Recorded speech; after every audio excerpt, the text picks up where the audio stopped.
Hi guys, I haven't posted a lot in a while because I've been trying to get through and deal with some pregnancy stuff that's been kind of difficult lately. I thought morning sickness was gone yesterday, but today it was horrible. Good news is I'll be 4 months in 5 days and I will know the gender next week. So I'm going to do some kind of a gender reveal. Probably not a party, I don't know. But probably a video gender reveal type thing. And when I do that, I'll post it here so you guys can see. Although I'm quite convinced I know what it is already. But I'll let you guys see that.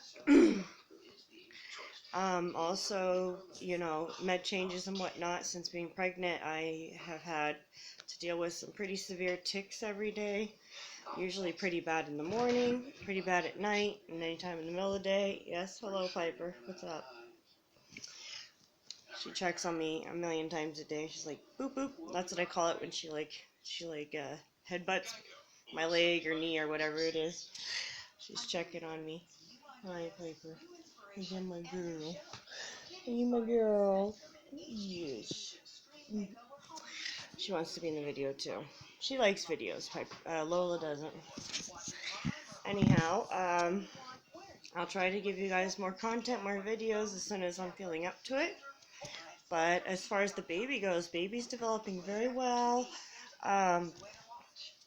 Growing at the correct rate. Heart rate was great at the last check with my nurse and everything.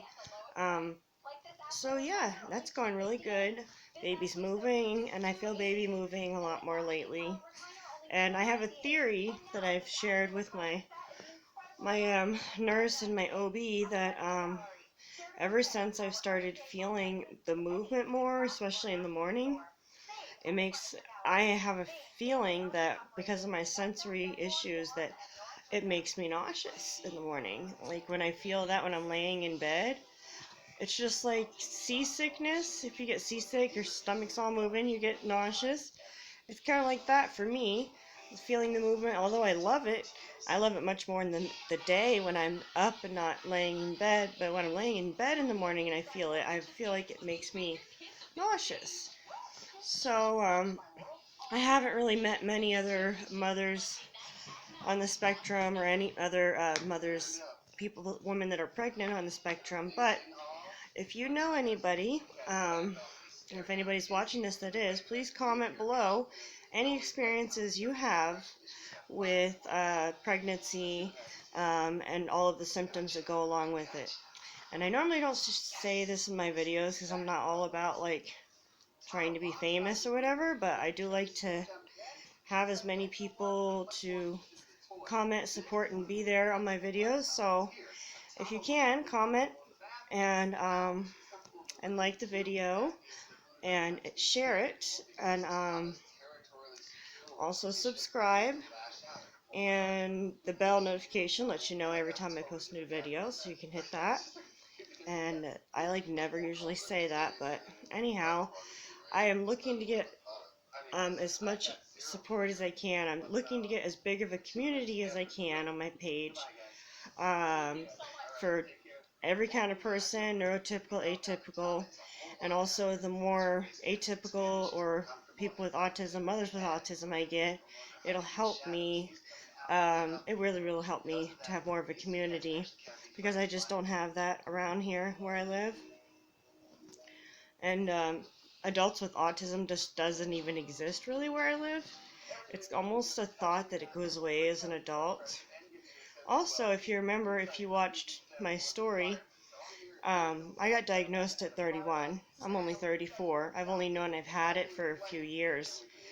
And so I'm still trying to navigate it, still trying to cope, still trying to make good decisions, still trying to...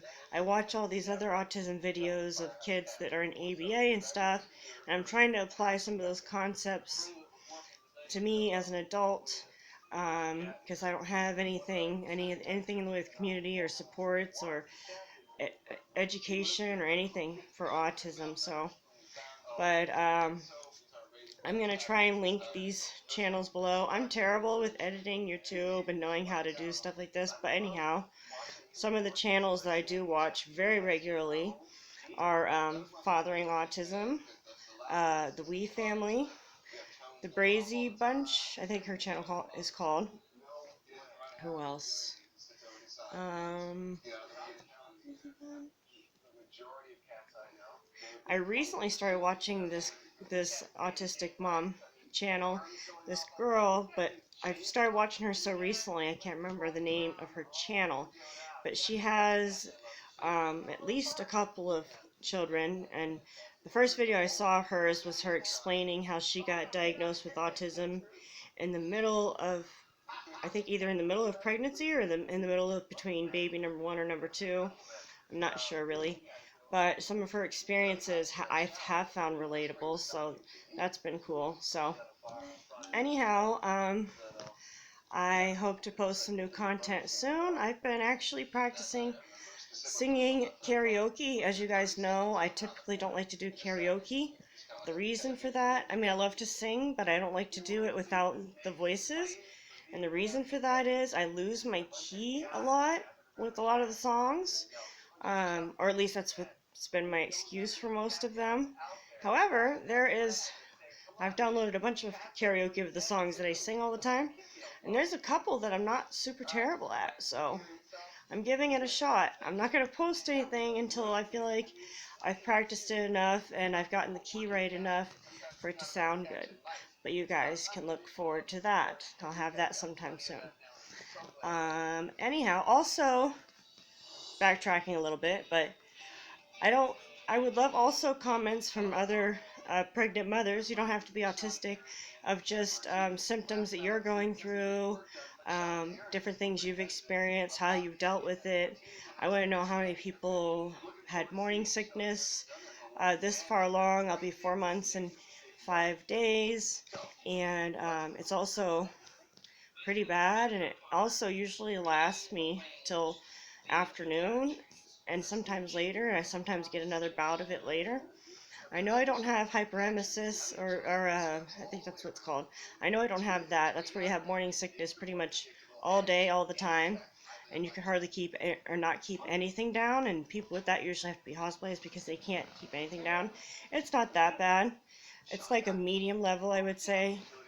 So anyhow, and if anyone wants to comment the amount of times I said so anyhow during this video, or anyhow, that would be great. I use filler words way too much. I've like accustomed myself to doing it over the years. I used to get fussed at about it in school and whatnot. Also, whatnot is another one of them. I hear myself using them and I'm like, oh, I keep saying that, but then I can't catch myself before already saying it. So, lots of fun things. I will talk to you guys soon with some new content soon.